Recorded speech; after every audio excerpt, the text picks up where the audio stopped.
Guztion lana da herri honen bakea eta elkarbizitza aurrera ateratzea. Eta animoa lan egin dezaten eta iritz daitezen akordio minimo batzutara. Eusko Alderdi Jeltzalea, Euskal Herria Bildu eta Alderdi Sozialista hilaren 30ean elkartuko dira egutegia eta langaiak zehazteko. Euskal Herria Bilduk aurreratu du lehentasuna presoen gaiari heltzea eta oinarrizko eskubideen urraketa eztabaidatzea izango dituztela.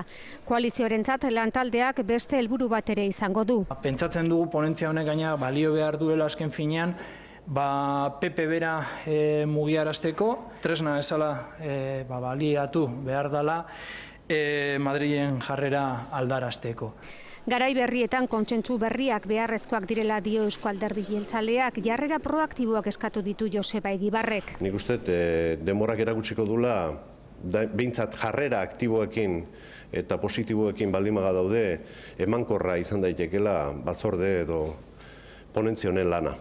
Sozialistek berriz lasaitzeko mezua igorri diote Alderdi Popularrari, minimo etikoak bermatuko omen dituzte eta popularrek ere lantaldean parte har dezaten ahaleginak egingo dituzte.